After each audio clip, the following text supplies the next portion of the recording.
salut tout le monde. Bienvenue encore aujourd'hui sur ma chaîne. Déjà, je vous remercie infiniment pour tous ceux qui se sont abonnés et ceux qui ont regardé la vidéo précédente. Je vous remercie énormément pour votre soutien. Ainsi, ça m'encourage de faire davantage de recherches pour partager avec vous mes connaissances parce que c'est très important que nous puissions jouer sur la prévention des maladies que sur la guérison. C'est très important, surtout pour des pays qui n'ont pas toutes les infrastructures médicales qu'il y en a dans d'autres. Il y a des pays pauvres, il y a des pays riches. Donc du coup, ceux qui n'en ont pas doivent trouver une stratégie alternative plus économique pour pouvoir combattre les pathologies. Alors, comme nous l'avons dit la fois dernière, comment prévenir les AVC? La prévention des AVC se porte nécessairement sur la gestion des facteurs de risque modifiables. Quels sont les facteurs de risque modifiables d'un AVC? Pas seulement d'un AVC, aussi des infarctus et plein d'autres maladies. L'hypertension artérielle, c'en est un. Le diabète, c'en est deux. L'obésité, c'en est 3, le tabagisme, c'en est 4, l'alcoolisme, c'en est 5, peut-être j'en oublie un, quel est le dernier? Alors, et nous avons des facteurs de risque non modifiables,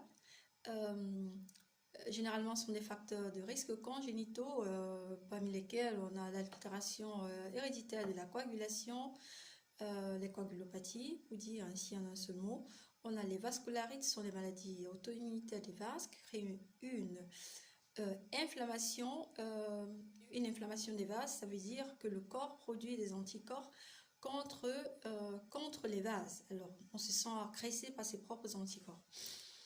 Ça, c'en est un. Et de deux, on a aussi la présence du foramen ovale permanent. Nous en parlerons la prochaine fois, ça c'est un autre chapitre. Ça, ce sont des facteurs non modifiables. Nous avons aussi l'âge, qui est aussi un autre facteur de risque non modifiable. Là. Alors, parlons pas à pas de chacun, essayons de parler un à un de ces facteurs de risque modifiables. Alors, je prends les trois plus agressifs au départ. Alors, nous avons l'hypertension artérielle, le diabète, le tabagisme. Alors, ces trois facteurs de risque sont comme une bombe pour les vases. Je dis toujours à mes patients, c'est comme de l'essence qu'on verse sur du feu. Parce que ces facteurs de risque créent vraiment une altération accélérée des vases. Ça crée de façon permanente un chromatisme, une micro-inflammation des vases. Et du coup, quand on a une micro-inflammation des vases, qu'est-ce qu'il en est? Par conséquent, on a une facilité à l'agrégation des plaques de cholestérol au niveau des vases qui crée une restriction du vase et qui peut aussi à la longue,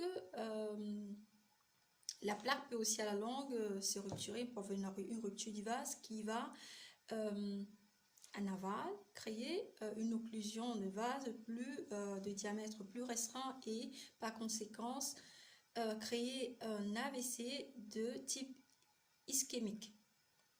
Ok, ça n'est ainsi pour le mécanisme. Alors, l'obésité aussi, c'est un facteur de risque pas négligeable. Comme je vous ai dit, ces facteurs de risque ils sont pas indépendants, ils sont dépendants entre eux.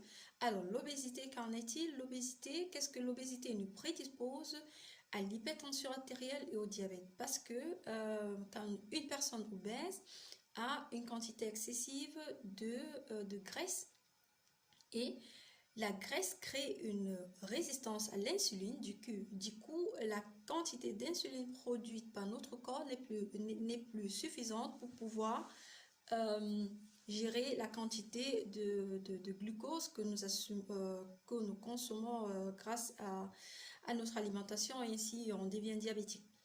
Une autre chose aussi que l'obésité, des personnes obèses, généralement un cholestérol élevé. Le cholestérol élevé, qu'est-ce qu'il en est? Favorise la formation des plaques, parce que ces plaques qui se forment au niveau des vases sont des plaques de cholestérol essentiellement. C'est vrai, il y a aussi des décréments, d'autres décréments de trucs qui sont dus au facteur de l'inflammation déjà au niveau du vase.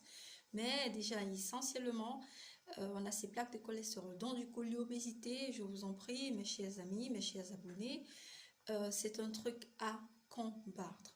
L'alcoolisme, c'est aussi quelque chose à combattre. Du coup, l'alcoolisme, ça nous prédispose ça nous prédispose au diabète, ça nous prédispose à l'obésité, par conséquent, à l'hypertension, par conséquent, aux accidents vasculaires cérébraux. Comme vous voyez, c'est tout un cercle vicieux. Donc, il faut combattre cela. Alors, comment combattre l'obésité? Ça commence on commence par combattre la sédentarité. La sédentarité, c'est quelque chose qui ne devrait pas exister dans votre vocabulaire. Beaucoup de personnes parfois se sentent stressées quand on dit non, il faut pas être sédentaire et tout. Non, pas du tout. C'est pas nécessairement vous devrez vous inscrire dans une salle de gym. Combattre la sédentarité, ça peut être danser par exemple à la maison sur une musique de votre choix, danser en compagnie de vos enfants, de votre partenaire, parce que souvent on se fait culpabiliser, on se sent culpabilisé parce qu'on verse, on paye des abonnements aux salles de gym et on n'a pas du temps pour y aller. Et du coup, on réussit pas aussi parfois à honorer des rendez-vous avec le coach parce qu'on doit faire des entraînements et tout. Et du coup, c'est stressant. Alors, je vous conseille ce que moi je fais aussi, personnellement, danser sur une musique de votre choix. Danser n'importe quand ça vous plaît. La chose la plus importante, c'est la constance. Alors, je dis 30 minutes, 3 fois par semaine. Pas nécessairement lundi, mardi ou mercredi, ça dépendra. L'important, c'est de bouger 3 fois par semaine pendant 30 minutes. La constance est très très importante quand on veut atteindre des résultats acceptables. Et du coup, il faut aussi s'armer de patience. Et du coup, votre motivation doit être, je ne le fais pas pour un aspect, pour un problème, pour un objectif esthétique, mais je le fais pour ma santé. Donc du coup, l'aspect esthétique devient quelque chose de secondaire. Et du coup, vous pouvez avoir une perte de poids stable et durable. Une autre chose aussi pour combattre l'obésité, contrôler votre alimentation, ça c'est très très important. Avoir une alimentation saine, réduire les sucres, réduire les boissons gazeuses, réduire la consommation des boissons alcoolisées. On en parlera la prochaine fois. Le tabagisme, je vous en prie, c'est quelque chose à supprimer absolument pour ceux qui fument encore. Le tabagisme, c'est pas bien du tout. Comme on a dit, ça gâte les vases, ça crée vraiment une inflammation permanente de vos vases. Et du coup, c'est pas bien aussi pour la peau. Ça crée aussi, pour les femmes, là, ça crée aussi la formation précocérite. Donc, du coup, c'est pas bien.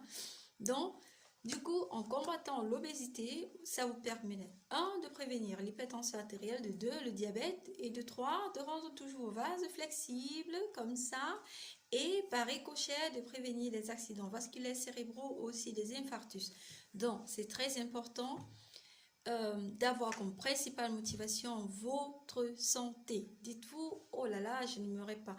Nous allons tous vieillir, mais l'important, c'est de bien vieillir, ok? Et qu'est-ce que je voulais encore dire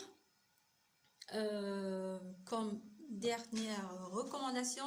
Je disais tantôt, je vais mettre en bas. Non, je vais vous afficher la pyramide de l'alimentation et pour là, certaines personnes pourront s'inspirer pour savoir plus ou moins comment est-ce qu'ils peuvent s'alimenter. Et une autre chose, pour des personnes qui sont déjà diabétiques ou hypertendues, il ne se fait pas tard.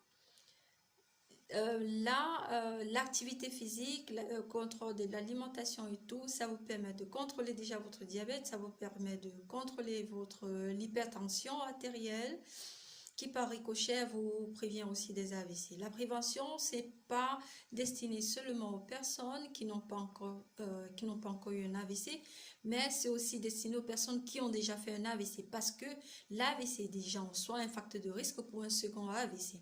Et pour éviter un second AVC, il faut jouer sur ces facteurs de risque et aussi par ricochet prendre ces médicaments prendre les médicaments aussi. Il y a il y a une prophylaxe qu'on fait chaque fois après le diagnostic d'un AVC en fonction de la genèse de l'AVC. Il y a une prophylaxie qui se fait et suivre la prophylaxie en fait. Donc, sur ce, c'est tout pour aujourd'hui.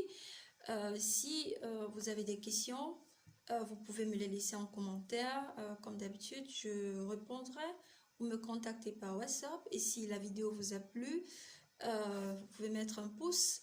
J'accepte aussi des critiques. Les critiques permettent de grandir. À la prochaine.